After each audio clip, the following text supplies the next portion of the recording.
And when you're doing texturing too, it's important to take into account what sort of timber you're using, because some texturing works really, really well on softwoods like pine, cedar, what else we got?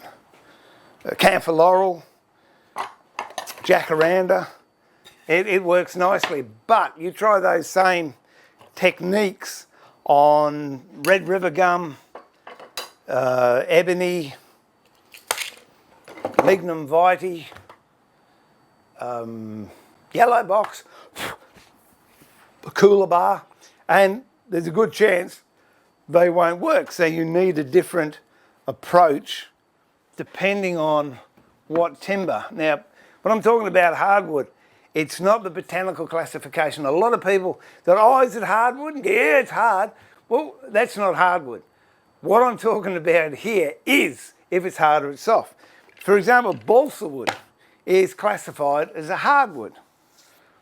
Cypress pine, I believe, is a softwood, but it's a downside harder than balsa wood.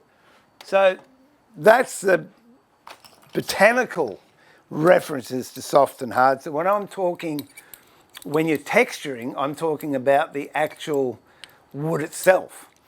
The density, there you go. There's a word for the week. The density of the timber, not the classification, whether it's a hardwood or not. This is an old piece of stuff I've had kicking around for ages. So I was going to copy it and actually put it in to a piece of furniture. It's a door panel. It's arts and crafts, which to me, it's silky oak, so it's Australian. I would say it was very, very early 1900s. I don't think it's 1800s, but I would say about 1903, 1905. And if you look at the design, there's no CNC work in that. There's no copy work. That's all just done by hand. We're not going to do the lily so much, but what I will do is show you how to get this texturing in the background, and we'll make a punch. If you've got a grinder, this actually is a slow speed grinder. Yeah, listen to this. Ah, oh, love it. Isn't that nice and quiet? Okay, so get a bit of, I don't even know how long this is, I just quickly cut it this morning. That's about 100 mil long of 5/8 or 100 mil of 4 inches of 5/8 or 100 mil of 8 mil, or get a 5-inch 5/16 cup head bolt, cut both ends off. Okay, so I'm just going to round the edges over.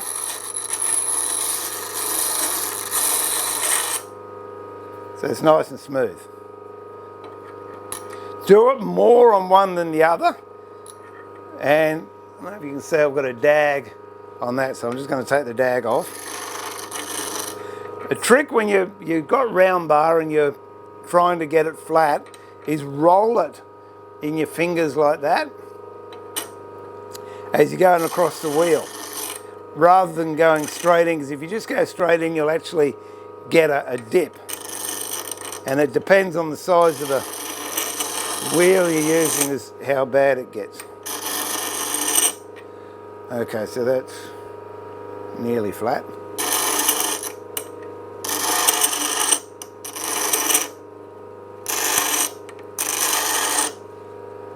Okay, so that's flat. Now I'm just going to take this sharp edge off. Not exaggerated, that end I've taken a fair bit off, but this is the end I'm going to hammer and it'll get peened over. But while I'm putting the design in, isn't that so quiet? I loves it. I really do. This end, we're going to put a design in, so I don't want to encroach on the design I'm putting in. Use a hacksaw and cut slots along the top. This isn't particularly sharp. That's the other reason I use bolts or stuff like that, because it's mild steel, and you want mild steel. You don't want hardened steel or tool steel.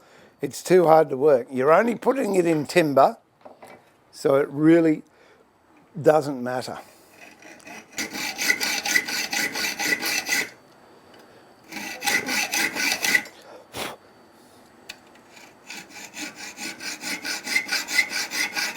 Up to you how many slots you want to cut in. But you don't have to go down too deep. And it's not rocket science, right? So it doesn't matter if it's not dead straight or the intervals aren't totally even. There you go. All right. Now the other thing is a saw file. I mean, don't use your real good ones. These are really expensive ones, but just a normal hardware one will do. So I'm just putting chalk on all three faces.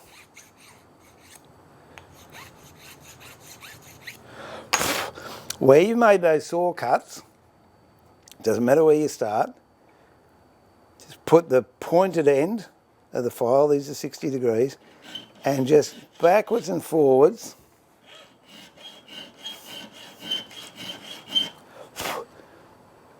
into those cuts.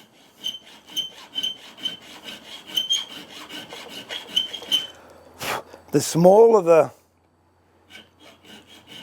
tapered file, the more refined your pattern's going to be. So keep that in mind. This one could be fairly bold, I think. You don't have to go in too deep, but what you do want to do is go in deep enough that you've got a nice V forming.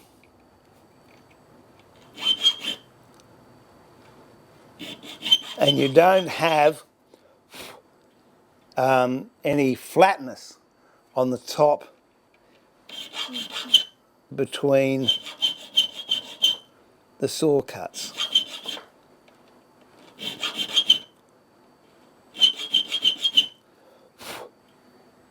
Okay, now if you look at that, you might not be able to see it, but I can feel it.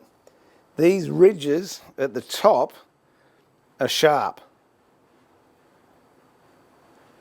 So you don't want any flat ridges on the top of what you've done. Now turn it 90 degrees. You can, if you like, go back in with a saw and cut at 90 degrees down to the depth that you had before. It gets quite warm too when you're sawing and filing it.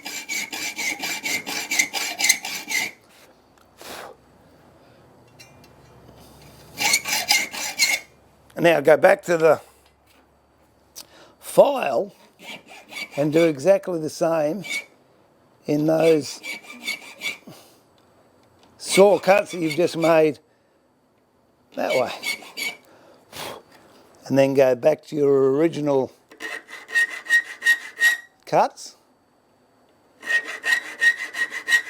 We'll see how that's going to look. This is where I would go back to the grinder and just take all these sharp edges off, because they will cut you. But I'm just going to use a file.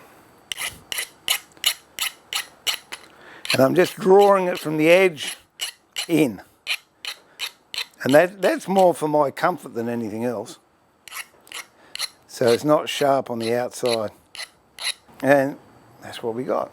So let's see how it works. And we might do inside the circle with this one.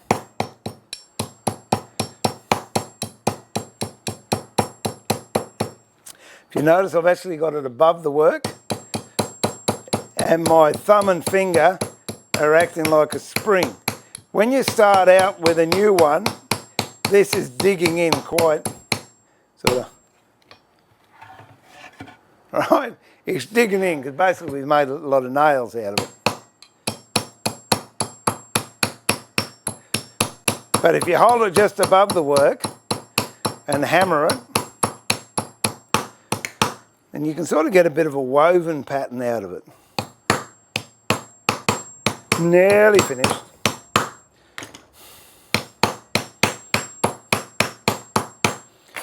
There in itself is another texture. Now that's the one we've just made. A similar one to that is this one here that I made. So instead of going at 90 degrees, you just go across and then thin it out on a grinder, take the edges off. Or being mild steel, you can, do that just with a file. What I find nice about this one is you can create a frame. If you wanted it dead straight, I'm just sort of following a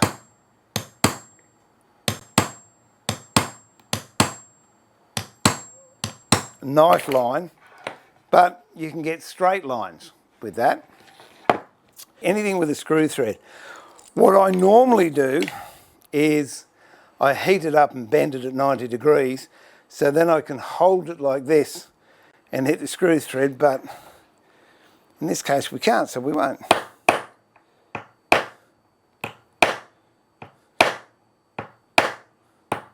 Oh, I like that. If you go at 90 degrees, we'll give it a bit of colour and see what happens. This is what makes it really pop.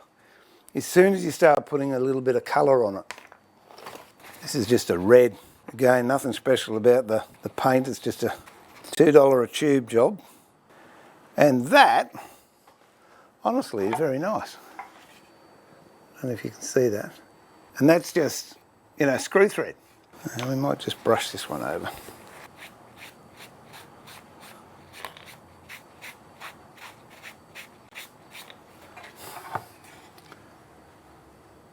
And that, I think, is quite pretty, and yet that was made when I picked up the wrong bit of steel that just had a dag off it when I cut it with a hacksaw. And you're just twisting. Whoops, I got the wrong one. Even that makes it interesting. That's where it was cut off on the with the hacksaw. And we're getting a nice pattern there, so we'll just keep doing this for a little bit. But you notice how I'm just above the wood and I'm twisting that punch and moving it around randomly.